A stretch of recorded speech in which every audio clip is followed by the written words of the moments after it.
ಫಿಲ್ಮ್ನ ಒಂದು ಸೀಕ್ವೆನ್ಸಲ್ಲಿ ನಾನು ನಿಂತರೆ ಜನ ಸೇರೋದಿರಲಿ, ನನ್ನ ಪೋಸ್ಟರ್ಗಳಿಗೂ ಸೇರ್ತಾರೆ ಅನ್ನೋ ಡೈಲಾಗ್ ಥಿಯೇಟರ್ ಒಳಗೆ ಹೊರಗೆ ಇದ್ದಿದ್ದ ಜನಕ್ಕೆ ಸಂಭ್ರಮಕ್ಕೆ ಒಂದು ರೀತಿ ಕನ್ನಡಿ ಹಿಡ್ದಂಗಿತ್ತು. ಸಿಂಗಲ್ ಸ್ಕ್ರೀನ್ಗಳಿಗೆ ಕನ್ನಡದ ಪ್ರಮುಖ ನಟರ ಚಿತ್ರಗಳು ಎಷ್ಟು ಮುಖ್ಯ, ಅದರಲ್ಲೂ ದರ್ಶನ್ ಅವರ ಚಿತ್ರಗಳ ಮಹತ್ವ ಕಾಲದಿಂದ ಕಾಲಕ್ಕೂ ಸಾಬೀತಾಗ್ತಾ ಬಂದಿದೆ. ಈ ಸಲನೂ ಆಗುತ್ತೆ. ಎಲ್ರಿಗೂ ನಮಸ್ಕಾರ. KD ಕತೆಗಳಿಗೆ ಸ್ವಾಗತ. ಇದು ನಿಮ್ಮ ತಲುಪೋದಾರಿಯ 36ನೇ ಹೆಜ್ಜೆ. ನಮ್ಮ ಇವತ್ತಿನ ಚಿತ್ರ ಪ್ರಕಾಶ್ ವೀರ್ ಅವರ ದಿ ಡೆವಿಲ್.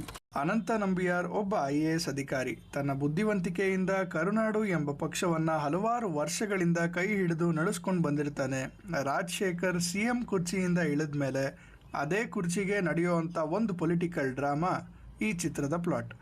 ಇದರಲ್ಲಿ ಡೆವಿಲ್, ಧನುಷ್, ಕೃಷ್ಣ, ಕರ್ಣ, ಕಲಿ ಯಾರು ಅಂತ ನೀವು ಚಿತ್ರ ನೋಡಿ ತಿಳ್ಕೋಬೇಕು. ಎರಡು ಸಪ್ರೇಟ್ ವರ್ಲ್ಡ್ ಬಿಲ್ಡಿಂಗ್, ಅದರಲ್ಲೂ ಒಂದು ಕ್ಯಾರೆಕ್ಟರ್, ಒಂದು 30 ವರ್ಷದ ಹಳೆ ದರ್ಶನ್ ಅವರಿಗೆ ಆಗ ಇದ್ದಿದ್ದ ಕನಸುಗಳನ್ನ ನೋಡ್ದಂಗಾಯಿತು. ಅದರಲ್ಲೂ ಫಿಲ್ಮ್ನಲ್ಲಿ ಆ ಕ್ಯಾರೆಕ್ಟರ್ಗೆ ಇರೋವಂಥ ಆ್ಯಕ್ಟಿಂಗ್ ಪೊಟೆನ್ಷಿಯಲ್ನ ನಂಬಿಯಾರಿಗೆ ತೋರಿಸೋ ರೀತಿಯಲ್ಲಿ ಒಂದು ಸೀನ್ ಇದೆ. ಸರಿಯಾದ ನಾಸ್ಟಾಲ್ಜಿಕ್ ಮೂಮೆಂಟ್ಸ್ ಹಿಟ್ಟಾಗುತ್ತೆ ಎಲ್ಲ KFI ಫ್ಯಾನ್ಗಳಿಗೂ ಅಂತ ಹೇಳ್ಬೋದು. ಅದನ್ನು ಬಿಟ್ಟು ಕೃಷ್ಣ ಒಂದು ಮುಖ್ಯವಾದ ಕೆಲಸದ ಮೇಲೆ ಹೋಗಬೇಕಾದ್ರೆ ಅಕ್ಕಿ ಡಬ್ಬದಲ್ಲಿ ಕಾಸಿದೆ ಅನ್ನೋದು, ಎಲೆಕ್ಷನ್ ಪ್ರಚಾರದಲ್ಲಿ ಕೆಲವೊಂದು ಸೀನ್ಗಳು, ಕೃಷ್ಣ ರುಕ್ಮಿಣಿ ಹಾಡಲ್ಲಿ ಬರೋ rushers were true examples of sensible writing ಅಂದರೆ ತಪ್ಪಾಗಲ್ಲ. ಈ ಸಿಮಿಲರ್ ಪ್ಲಾಟ್ನ ಹಲವಾರು ಫಿಲ್ಮ್ಗಳಲ್ಲಿ ನೋಡಿದ್ರು. ದರ್ಶನ್ ಅವರ ಫಿಲ್ಮೋಗ್ರಫಿಯಲ್ಲಿ ಒಂದು ಹೊಸ ಪ್ರಯತ್ನ ಅಂತ ಹೇಳ್ಬೋದು. ಫಿಲ್ಮ್ನ ಪಾಸಿಟಿವ್ಸ್ ಬಗ್ಗೆ ಮಾತಾಡೋದಾದರೆ, ಮೊದಲನೇದಾಗಿ ಚಾಲೆಂಜಿಂಗ್ ಸ್ಟಾರ್ ದರ್ಶನ್ ಅವರು ಇದ್ದಂತಹ ಟೈಮ್ ಲೈನ್ನಲ್ಲಿ ಹಿಂಡ್ರೆನ್ಸಸ್ಸಲ್ಲಿ ಅವರ ಕ್ಯಾರೆಕ್ಟರ್ಗೆ ಇರೋ ಶೇಡ್ಸ್ನ ಅವರು ಕ್ಯಾರಿ ಮಾಡಿರೋ ರೀತಿ is the biggest take away for any new generational actor ಅಂದರೆ ತಪ್ಪಾಗಲ್ಲ.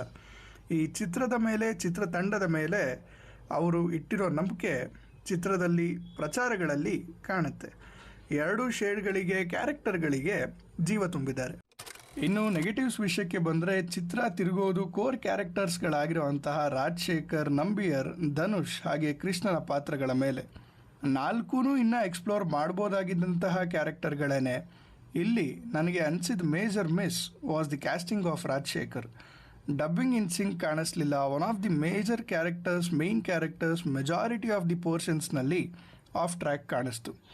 ಚಿತ್ರದಲ್ಲಿ ಎರಡು ಕಡೆ ಗ್ರಾಫಿಕ್ ಸ್ಟೋರಿ ಬೋರ್ಡ್ ರೀತಿಯಲ್ಲಿ ಸ್ಟೋರಿನ ನರೇಟ್ ಮಾಡಿದ್ದಾರೆ.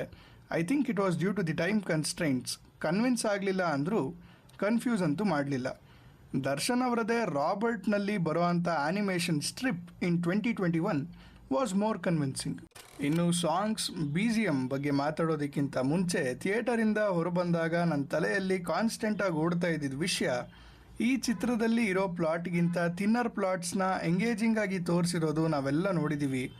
ಆನ್ ಪೇಪರ್ಸ್ ಒಳ್ಳೆ ಸಬ್ಜೆಕ್ಟ್ನ ಮಾಡೋದರ ಜೊತೆ ಟೆಕ್ನಿಕಲಿ ಅಂದರೆ editing patterns, frames, BGMs of ಕೋರ್ಸ್ನು ಕೂಡ ಕಾಲದಿಂದ ಕಾಲಕ್ಕೆ ಅಪ್ಡೇಟ್ ಮಾಡ್ಕೊಳ್ಳೋದು ಸೂಕ್ತ. ಇದರಿಂದ ಸ್ಟೋರಿಯಲ್ಲಿ ಆಲ್ರೆಡಿ ಇರೋವಂಥ ಕಂಟೆಂಟ್ ಇನ್ನೂ ಎಫೆಕ್ಟಿವ್ ಆಗಿ ಆಡಿಯನ್ಸ್ಗೆ ಕನ್ವೆ ಆಗುತ್ತೆ. ಹಲವಾರು ಫಿಲ್ಮ್ಗಳ ಡೈರೆಕ್ಟ್ ರೆಫರೆನ್ಸ್ಗಳು ಥರ್ಡ್ ವಾಲ್ನ ಬ್ರೇಕ್ ಮಾಡೋ ಕೆಲಸ ಕಾಣುತ್ತೆ. ಹಾಗೆ ವಿಕ್ರಮ್ ಫಿಲ್ಮ್ನ ಸಂದನಂ, ಮಾರ್ಟಿನ್ನ ಕ್ಲೈಮ್ಯಾಕ್ಸ್, ತಾರಕ್ನ ಫ್ಲೇವರ್ಸ್ ಅಲ್ಲಲ್ಲಿ ಕಾಣುತ್ತೆ. ಎಷ್ಟು ದಿನ ಕಾದಿದ್ದೀವಿ, ಇನ್ನು ಮುಂದೆ ಇನ್ನು ಎಷ್ಟು ದಿನ ಕಾಯಬೇಕೋ ಗೊತ್ತಿಲ್ಲ ದರ್ಶನ್ ಅವರ ನೆಕ್ಸ್ಟ್ ಫಿಲ್ಮ್ಗಳಿಗೆ ಅಂತ ನಿಮಗೇನಾದರೂ ಅನಿಸಿದ್ರೆ, ಒಂದು ಕಮರ್ಷಿಯಲೈಸ್ಡ್ ಪೊಲಿಟಿಕಲ್ ಡ್ರಾಮಾನ ನೀವು ನೋಡಬೇಕಾಗಿದ್ದರೆ ದಿ ಡೆವಿಲ್ನ ನಿಮ್ಮ ಹತ್ತಿರದ ಥಿಯೇಟರ್ಗಳಲ್ಲಿ ನೀವು ಖಂಡಿತ.